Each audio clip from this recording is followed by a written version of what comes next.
Bonjour, vous êtes-vous déjà demandé, en regardant un produit sur une étagère, s'il représentait un atout ou un poids mort pour l'entreprise? C'est tout le défi de la gestion des stocks. C'est un équilibre super délicat qui peut littéralement faire le succès ou l'échec d'une boîte. Allez, on plonge au cœur de ce sujet crucial. Voilà la grande question. D'un côté, on a un entrepôt qui déborde, et ça, c'est de l'argent qui dort purement et simplement. De l'autre, des étagères vides, et là, ce sont des clients déçus, des ventes qui partent en fumée. Alors comment on fait pour trouver le juste milieu, le point d'équilibre parfait? Et c'est tout l'enjeu, justement. Il faut transformer ce qui a l'air d'un problème sans solution en une vraie stratégie gagnante. Dans cette analyse, on va décortiquer ensemble les leviers qui permettent de garder cet équilibre. C'est absolument essentiel pour la santé financière de n'importe quelle entreprise. Là, on a les deux extrêmes et croyez-moi, ce sont des pièges qui coûtent très cher. À gauche, la rupture de stock. Plus rien à vendre, la production s'arrête, les clients sont furieux. À droite, le surstockage. L'argent est complètement bloqué, les coûts de stockage grimpent en flèche et la marchandise risque de finir à la poubelle. C'est un arbitrage constant. Ok, pour piloter ces stocks intelligemment, la première étape, c'est de savoir ce qu'on a vraiment entre les mains. Quelle est la valeur de tout ce qui se trouve dans l'entrepôt? C'est le point de départ de tout, la base d'une gestion saine, la valorisation. Et c'est là que les choses se corsent un peu. Imaginez, on achète le même produit à des prix différents tout au long de l'année. Alors, quand on le vend, quelle valeur on lui donne? C'est précisément le problème que les méthodes de valorisation cherchent à résoudre. Bon, pour y voir plus clair, on va regarder les trois méthodes principales. D'abord, on a le CEMP. C'est simple, on fait une moyenne de tous les coûts d'achat. Ça permet de lisser les variations de prix. C'est une approche assez prudente. Ensuite, le FAIFO. Première entrée, premier sortie. C'est logique, surtout pour des produits qui périment. On vend d'abord ce qui est arrivé en premier. Ça veut dire que le stock qui reste est valorisé au prix le plus récent. Et enfin, le LIFO. Dernière entrée, premier sortie. C'est plus rare et ça peut être un peu trompeur quand les prix augmentent, parce que ça fait paraître les coûts plus élevés. Le choix de la méthode y change tout sur le bilan de l'entreprise. Ce n'est pas anodin. Ok, une fois que le stock est valorisé, il faut se poser la question de son efficacité. Est-ce qu'il travaille pour l'entreprise ou est-ce que c'est un poids? C'est là que les indicateurs de performance entrent en jeu. En gros, il y a trois ratios qui vont nous donner une photo assez précise de la situation. D'abord, quelle part du patrimoine de l'entreprise est immobilisée en stock? Ensuite, à quelle vitesse ce stock se renouvelle? Et enfin, combien de temps, en moyenne, un article reste-t-il sur une étagère avant d'être vendu? Prenez ce chiffre, 4. C'est le coefficient de rotation. Qu'est-ce que ça veut dire?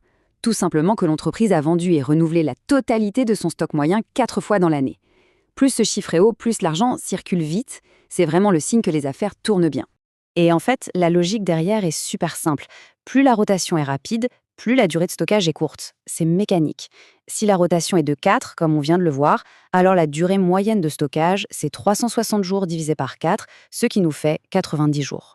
Donc l'objectif, il est hyper clair. Il faut accélérer la rotation des stocks pour libérer le capital qui est coincé dedans. Chaque jour de stockage qu'on gagne, c'est de l'argent qui revient directement dans les caisses de l'entreprise. De l'argent pour investir, pour innover ou juste pour respirer un peu. Bon, on a vu comment mesurer la santé du stock passé. Maintenant, l'idée, c'est d'utiliser toutes ces informations pour prendre de meilleures décisions pour l'avenir. On passe de l'analyse à l'anticipation. Pour ça, on va mettre en place des sortes de garde-fous. Imaginez une jauge, comme pour l'essence. Tout en bas, on a le stock de sécurité. Ça, c'est la réserve d'urgence au cas où. Juste au-dessus, le stock minimum. C'est ce qu'il faut pour tenir le temps qu'une nouvelle commande arrive. Le stock d'alerte, c'est facile, c'est la somme des deux. Quand on atteint ce niveau, une alarme sonne « Il faut commander !» Et tout en haut, le stock maximum, la ligne rouge à ne pas dépasser pour éviter le gaspillage. Et là, on retombe sur un arbitrage économique de base, un vrai casse-tête. D'un côté, si on commande souvent en petite quantité, on réduit les coûts de stockage, mais on multiplie les frais administratifs. Et si on commande rarement en grosse quantité, eh bien c'est l'inverse. Alors regardons d'un peu plus près ces deux forces qui s'opposent. À gauche, le coût de passation, c'est tout le temps et l'argent qu'on dépense pour chaque commande. La paperasse, la logistique, etc.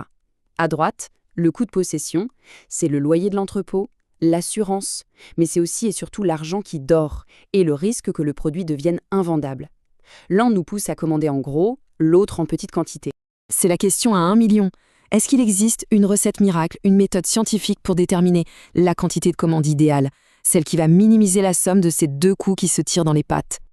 Eh bien, la réponse est oui. Et ça, c'est grâce à une idée assez géniale, le modèle de Wilson. Non, ce n'est pas de la magie, c'est une formule mathématique. Elle prend en compte trois choses.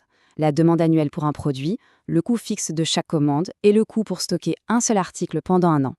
En jonglant avec ces 3 variables, la formule nous donne la quantité parfaite à commander à chaque fois pour minimiser les coûts totaux.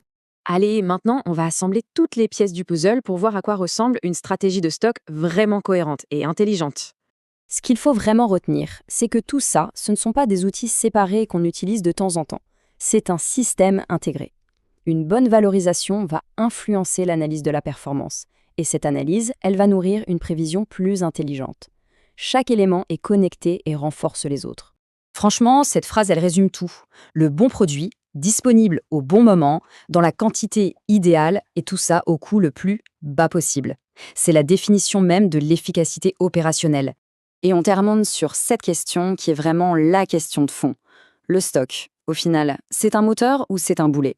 La réponse, elle ne se trouve pas dans les cartons de l'entrepôt, mais bien dans la stratégie qu'on met en place. Gérer ses stocks, ce n'est pas juste compter des boîtes, c'est véritablement piloter la performance de son entreprise.